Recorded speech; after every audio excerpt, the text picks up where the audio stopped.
আমি মেজর ডালিম বলছি বইয়ের এই পর্বে। শেখ মুজিব তার গন্ডা পান্ডা নিয়ে অতর্কিতে অধিবেশন কক্ষে প্রবেশ করে হইচই শুরু করে 6 দফায় কেন্দ্রীয় সরকার দেশদ্রোহিতার গন্ধ পায়। জনগণের চাপে মুক্ত হয়ে মুজিব নিজেকে নতুন করে আবিষ্কার করলেন। রাজনৈতিক অপমৃষ্যতা থেকে একচ্ছত্র নেতায় পরিণত। 6 দফা দাবির বহিঃপ্রকাশ ঘটার আগ পর্যন্ত শেখ মুজিবের ভূমিকা পূর্ব পাকিস্তানের রাজনীতিতে তেমন গুরুত্বপূর্ণ ছিল না। 1954 সালে রাজনীতিতে এক চমকপ্রদ ঘটনা ঘটিয়ে মুজিব আকস্মিকভাবে রাজনীতিতে আলোচ্য ব্যক্তিতে পরিণত হন।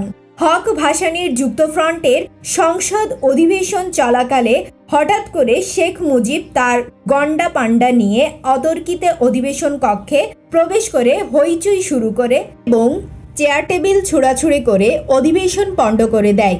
ওই তাণ্ডবলীলায় সংসদের স্পিকার মারা যান গুরুতর রূপে আহত হয়ে। এই অপকর্মের নেপথ্যে হোসেন শহীদ সরওয়ার্দীর হাত ছিল। এই ঘটনা পরবর্তীকালে আইয়ুব খানকে পূর্ব পাকিস্তানের প্রাদেশিক সরকার বিলুপ্ত করে সামরিক শাসন জারি করতে সুযোগ করে দেয়। 6 দফায় কেন্দ্রীয় সরকার দেশদ্রোহিতার গন্ধ পায়। তাদের ধারণা হয় 6 দফা দেশকে দ্বিখণ্ডিত করাই একটা কূটকৌশল। যদিও 6 দফা ছিল পূর্ব বাংলার জনগণের মুক্তির সনদপত্র। 6 দফায় পরবর্তীকালে বর্ণিত হয়েছিল পূর্ব পাকিস্তানে কেন্দ্রীয় শাসকদের দ্বারা কী ধরনের শোষণ চালানো হচ্ছিল দেশ স্বাধীন হওয়ার পর। যা হোক, শেখ মুজিব সহ আওয়ামী লীগের বেশ কিছু শীর্ষস্থানীয় নেতাদের জড়িত করা হয় আগরতলা ষড়যন্ত্র মামলায়। যদিও আগরতলা ষড়যন্ত্র মামলায় শেখ মুজিব কিংবা তার দলীয় নেতারা কেউই জড়িত ছিলেন না। নেতাদের গ্রেপ্তারের ফলে 6 দফা আন্দোলনে ভাটা পড়ে। সেই ক্রান্তি লগ্নে আবারও অগ্রণী ভূমিকায় এগিয়ে আসে জাগ্রত ছাত্র সমাজ। বাংলার সিংহপুরুষ মৌলানা ভাসানীর পৃষ্ঠপোষকতায় তারা গঠন করেছিল ইউনাইটেড অ্যাকশন কমিটি এবং এর নেতৃত্বে 11 দফার আন্দোলনকে জনপ্রিয় করে তুলে দেশবাসী এক দুর্বার গণ আন্দোলনের জোয়ার সৃষ্টি করেছিল। 11 দফা জনপ্রিয় হয়ে উঠেছিল কারণ এর মূল বিষয় ছিল পূর্ব পাকিস্তানের জন্য স্বাধিকার ও স্বায়ত্তশাসনের দাবি। সারা পূর্ব পাকিস্তানে 11 দফাকে কেন্দ্র করে সরকার বিরোধী আন্দোলনের যে গণজোয়ার সৃষ্টি হয়েছিল তার প্রচণ্ডতায় ম্লান হয়ে গিয়েছিল আওয়ামী লীগের 6 দফা। মৌলানা ভাসানী এই আন্দোলনে নেতৃত্ব দিয়ে আন্দোলনকে গণ অভ্যুত্থানের রূপ দিতে সক্ষম হয়েছিলেন, যার জন্য সামরিক শাসকরা শেখ মুজিব এবং তার দলীয় নেতাদের বিনা শর্তে মুক্তি দিতে বাধ্য হয়েছিল। মুক্তি পেয়ে রেসকোর্সে এক বিশাল জনসভায় মুজিব তার ভাষণে বলেছিলেন, জেল থেকে মুক্তি পাবার পর আমি দেখলাম আওয়ামী লীগের 6 দফা ছাত্রদের 11 দফায় বিলীন হয়ে গেছে। জনগণের চাপে মুক্ত হয়ে মুজিব নিজেকে নতুন করে আবিষ্কার করলেন। তিনি নিজেকে পেলেন সমগ্র বাংলাদেশি জনগণের একচ্ছত্র নেতা হিসাবে। কিন্তু এমনটি হওয়ার পেছনে তার নিজস্ব কোনো অবদান ছিল না। আমাদের জাতীয় ইতিহাসে নেতারা সবাই সবকালে চলেছেন পেছনে, কিন্তু জনগণ কখনোই কোনো ক্রান্তি লগ্নে ভুল সিদ্ধান্ত গ্রহণ করেনি। এটা এক ঐতিহাসিক বাস্তবতা যার আবর্তে জাতি আজও ঘুরপাক খাচ্ছে। সেই সময় জাতি উন্মুখ হয়ে উঠেছিল স্বাধিকার ও স্বায়ত্তশাসন পাওয়ার জন্য। তারা হয়ে উঠেছিল অস্থির, ধৈর্যহারা এবং বিস্ফোরমুখ। কিন্তু তাদের প্রত্যাশাকে বাস্তবায়িত করার মতো আস্থাভাজন কোনো জাতীয় নেতা ছিল না সামনে। বিস্ফোরমুখ জাতিকে এগিয়ে নেওয়ার জন্য নিঃস্বার্থ চরিত্রের পরিপ্রেক্ষিত একজন বিচক্ষণ নেতার প্রয়োজন হয়ে উঠেছিল বিকল্পহীন। মৌলানা ভাসানী ছিলেন তেমন মাপের একজন নেতা, কিন্তু বয়সের ভারে তিনি তখন অনেকটাই দুর্বল। নেতা হিসেবে তাকে জনগণ অবশ্যই জেনে এসেছে আপোষহীন বৃহত্তর গরিব জনগোষ্ঠীর বন্ধু হিসাবে। তার রাজনৈতিক দূরদর্শিতা ও প্রজ্ঞার অভাবও ছিল না, কিন্তু তার ছিল না সাংগঠনিক ভিত্তিক শক্তি। এ কারণেই এই বর্ষিয়ান নেতার পক্ষে কিছুতেই সম্ভব ছিল না গণ আন্দোলনের চড়াই উতরাই পেরিয়ে আন্দোলনকে ক্রমান্বয়ে বিপ্লবে রূপান্তরিত করে ধাপে ধাপে এগিয়ে নিয়ে চরম বিজয় অর্জন করা। তার পক্ষে শ্রদ্ধার ও জনপ্রিয়তার শীর্ষে অবস্থান করেও এটা কার্যকর করা তখন তার পক্ষে কিছুতেই সম্ভব ছিল না। অন্যদিকে আগরতলা ষড়যন্ত্র মামলা দৈবক্রমে শেখ মুজিবকে রাতারাতি এক কিংবদন্তির নায়কে পরিণত করেছিল। ভাসানীর ক্ষমতার মাওলানা নিজেই সবচেয়ে বেশি বুঝতেন, তাই তারই আহ্বানে দেশের জনগণ মুজিবকে একচ্ছত্র নেতা হিসাবে তখন গ্রহণ করে নিয়েছিল, একান্ত বাধ্য হয়ে, কোনো বিকল্প না থাকায়। স্বাধীন বাংলাদেশের চিন্তা করেছিলেন মজলুম জননেতা মৌলানা আব্দুল হামিদ খান ভাসানীও, কিন্তু শেখ মুজিব কখনো পূর্ব পাকিস্তানকে বিচ্ছিন্ন করার কথা চিন্তা করেননি। তিনি স্বায়ত্তশাসনের দাবি জানিয়েছিলেন মাত্র। আগরতলা ষড়যন্ত্র মামলার ধারা বিবরণী খবরের কাগজে প্রকাশিত করতে থাকে আইয়ুব মেনন চক্র। তারা পূর্ব পাকিস্তানে বাঙালি মুসলমানদের ভারত বিরোধী মনোভাবকে তাদের স্বার্থে কাজে লাগাবার উদ্দেশ্যেই এ সিদ্ধান্ত গ্রহণ করেছিলেন। তারা ভেবেছিলেন, মানুষ যখন জানতে পারবে শেখ মুজিব ভারতের দালাল হয়ে পাকিস্তানের অখণ্ডতার বিরুদ্ধে ষড়যন্ত্রে লিপ্ত, তখন তার বিরুদ্ধে বিক্ষোভে ফেটে পড়বে। কিন্তু পরিণাম হলো সম্পূর্ণ উল্টোটাই। প্রকাশিত ধারা বিবরণীর মাধ্যমেই পরিস্ফুট হয়ে উঠল আইয়ুব মেনন চক্রের ঘৃণ্য চক্রান্ত। এই ষড়যন্ত্রমূলক মামলাকে তখন বাঙালিরা সমগ্র বাঙালি জাতির বিরুদ্ধে ষড়যন্ত্র বলেই ধরে নেয়। ফলে সারা বাংলার মানুষ আইয়ুব শাহীর বিরুদ্ধে রুদ্র আক্রোশে ফেটে পড়ল। এখানে আবারও উল্লেখ করতে হয় যে আইয়ুব বিরোধী আন্দোলনে পূর্ব পাকিস্তানও মুখ্য এবং অগ্রণী ভূমিকা ছিল ছাত্র সমাজের।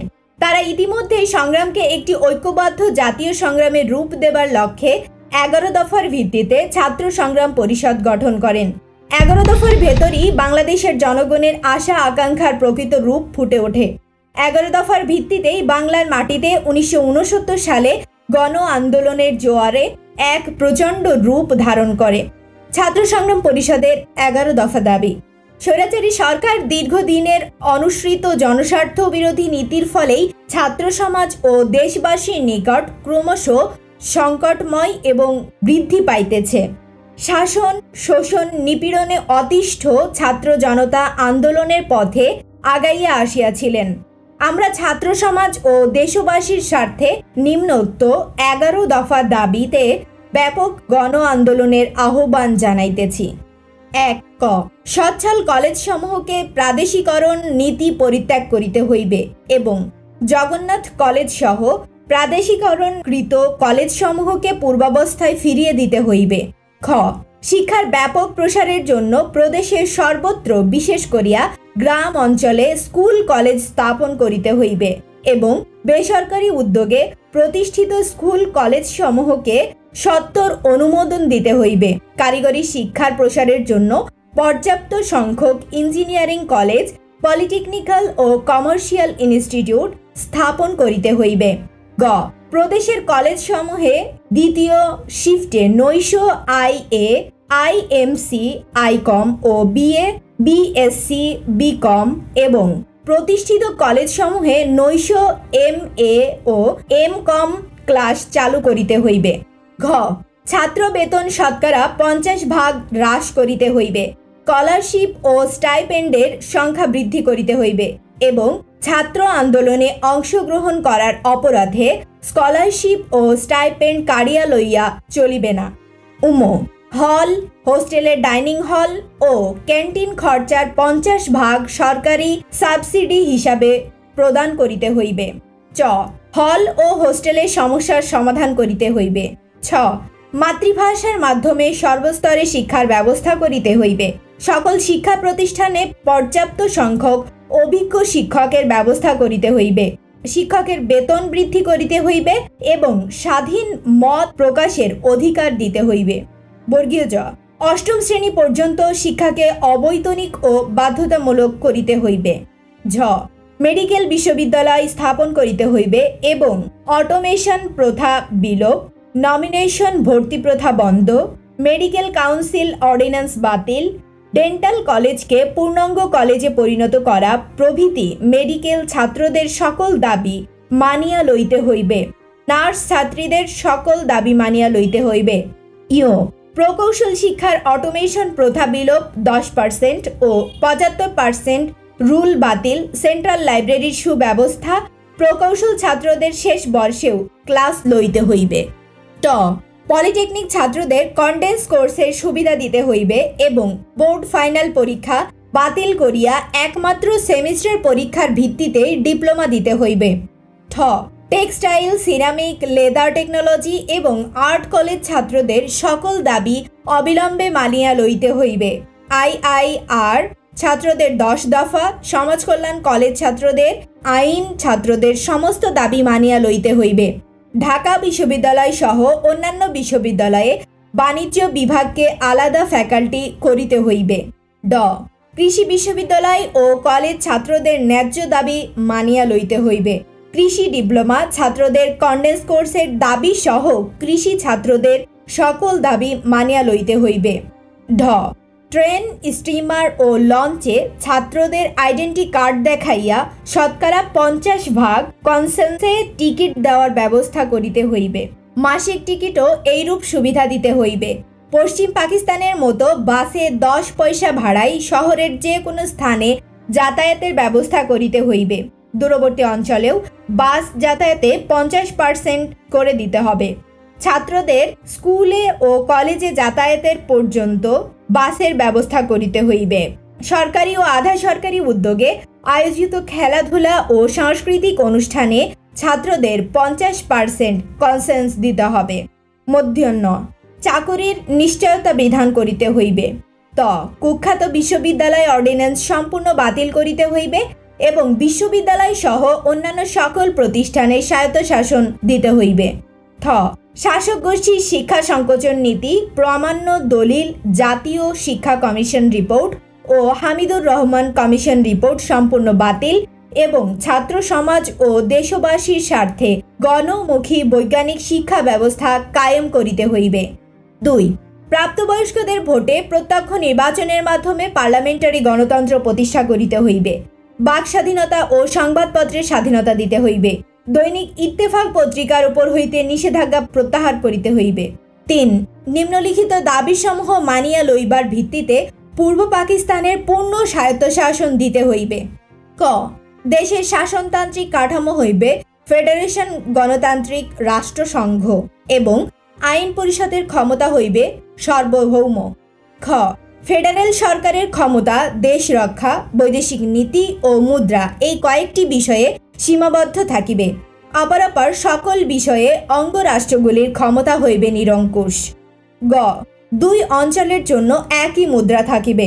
এই ব্যবস্থায় মুদ্রা কেন্দ্রের হাতে থাকিবে, কিন্তু এই অবস্থায় শাসনতন্ত্রে এমন সুনির্দিষ্ট বিধান থাকিতে হইবে যে যাহাতে পূর্ব পাকিস্তানের মুদ্রা পশ্চিম পাকিস্তানে পাচার হইতে না পারে।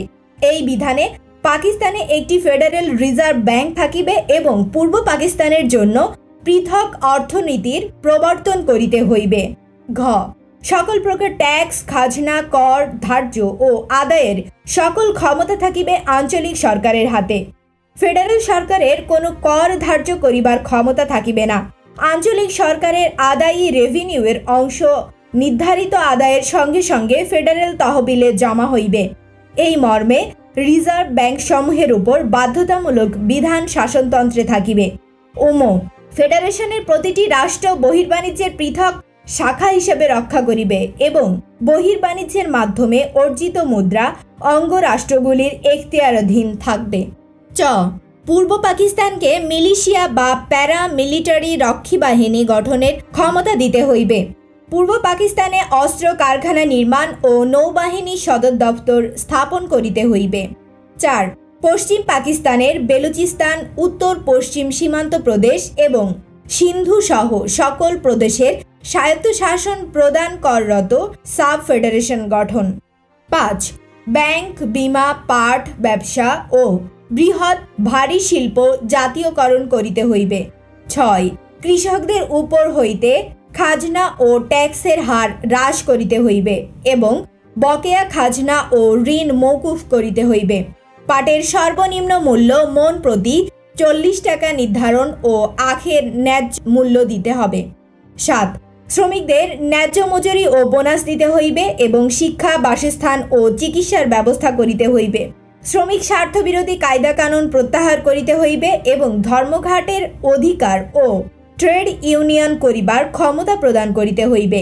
8 পূর্ব পাকিস্তানের বন্যা নিয়ন্ত্রণ ও জনসম্পদের সার্বিক ব্যবহারের ব্যবস্থা করিতে হইবে।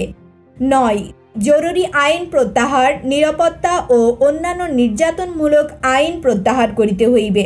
10 সেন্টো পাক মার্কিন সামরিক চুক্তি বাতিল করিয়া জোট বহির্ভূত স্বাধীন নিরপেক্ষ পররাষ্ট্র নীতি কায়েম করিতে হইবে। 11 দেশের বিভিন্ন কারাগারে আটক সকল ছাত্র, শ্রমিক, কৃষক, রাজনৈতিক কর্মী ও নেতৃবৃন্দের অবলম্বে মুক্তি, গ্রেপ্তারি পরোয়ানা ও হুলিয়া প্রত্যাহার এবং আগরতলা ষড়যন্ত্র সহ সকল রাজনৈতিক কারণে দায়েরকৃত মামলা প্রত্যাহার করিতে হইবে। বইটির ধারাবাহিক অডিও বুক শুনতে চ্যানেলটি সাবস্ক্রাইব করে সাথে থাকুন। ভালো থাকবেন।